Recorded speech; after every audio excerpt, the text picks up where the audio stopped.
Now, Nietzsche said back in the late 1800s that after he said that God was dead, and I suppose that would also mean the theory of suffering that I outlined at the beginning that is at the basis of Judeo-Christian civilization, that God was dead and that people had killed him and that we'd never find enough water to wash away the blood. It's a paraphrase, but I've got the basic message right. And he also said there'll be two consequences of that: nihilism, because there's no transcendent meaning, and a move to totalitarianism because people can't tolerate nihilism. And he said the most likely pathway to totalitarianism would be communism, essentially. He didn't quite use those words, but he meant that. The words are close enough. He said socialism, but I'm going to use communism to distinguish it from democratic socialism. And he said that probably tens of millions of people would die in the 20th century as we played out that experiment. And then he said, but it might be worth it if we learn something from it. Rough, man. I mean, and unbelievable. Like, I cannot figure out how in the world he knew that was going to happen, especially so far in advance. But Dostoevsky knew the same thing. He wrote this book called The Devils, or The Possessed. You could read that. That's a great book. It takes about 150 pages to get going. But once it like everything snaps together after that, you know, and then it moves. And it's basically his prophecy about, it's an examination of the kind of person who had arisen in the aftermath of the death of God in Russia, who would lead the communist revolution. That's essentially it. It's brilliant. It's terrifying.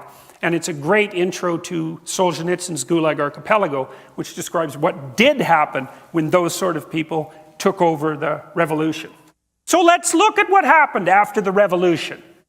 And we might say, well, how about we replicate the experiment a few times? Because you know how it is. If you're running a scientific experiment, you want to find out what something does if you allow it to behave. You don't want to just run it once because, well, maybe there was something specific about those conditions that led to the outcome. You want to generalize it across multiple circumstances. So we might say, well, let's take this set of ideas and let's run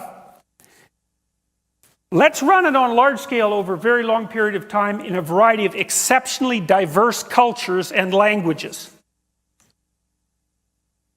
So let's do that.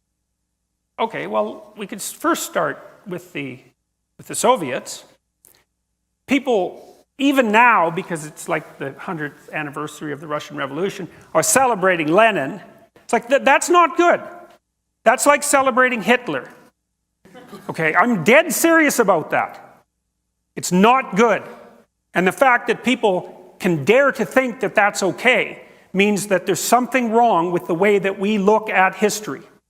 Lenin was a monster.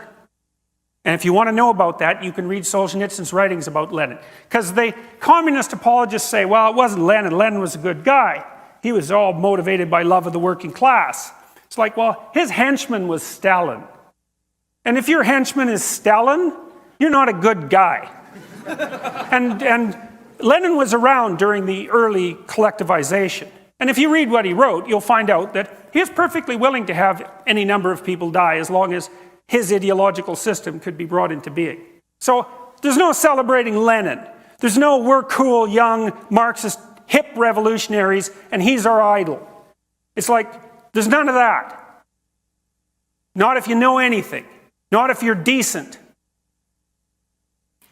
Well, there was the death of the kulaks, I told you about that. There was the Ukrainian famine, that's 6 million gone there. There was the rise of the Gulag state because it turned out that Russia, the Soviet Union, couldn't run on the principles that it had laid down as sacrosanct. They just didn't work, so you had to enslave everybody and run your economy as a slave state, essentially. And try not to kill the people in the gulags so fast that you can't suck some productive labor out of them.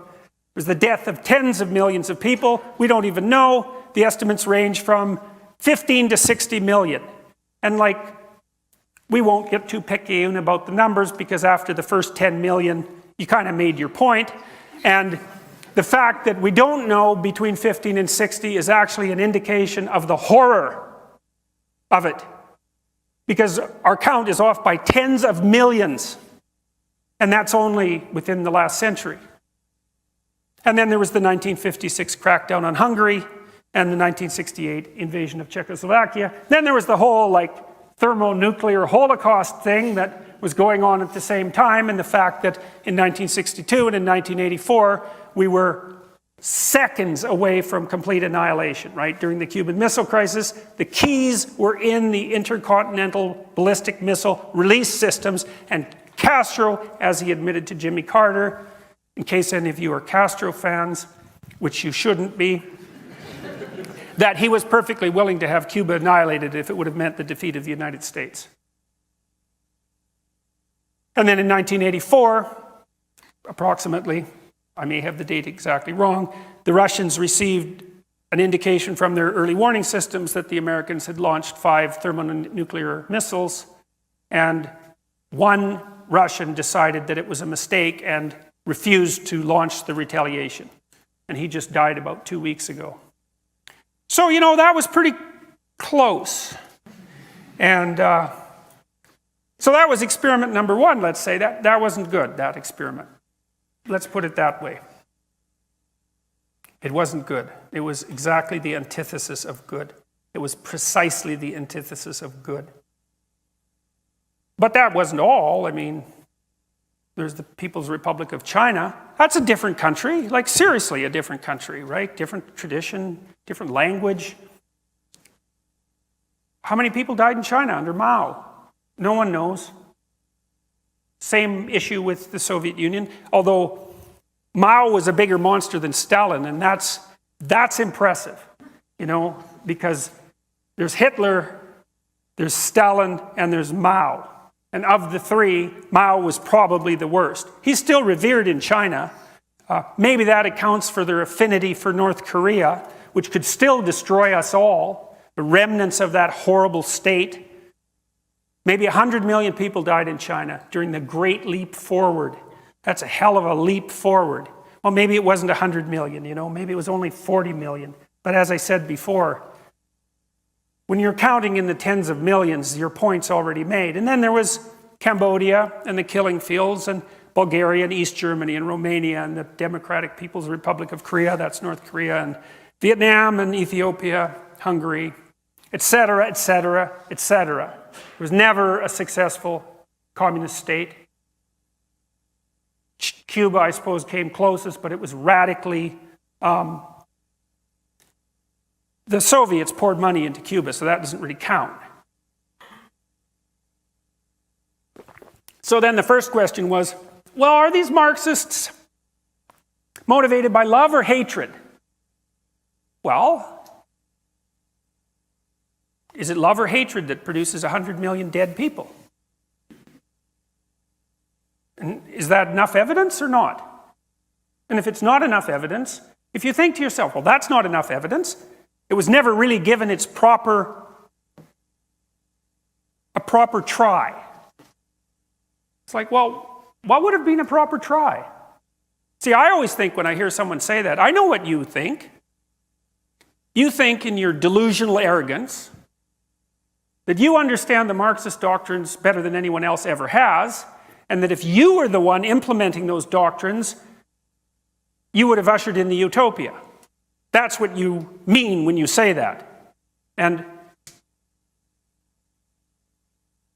they say, and there's an idea in the New Testament that there's a sin, it's the sin against the Holy Ghost.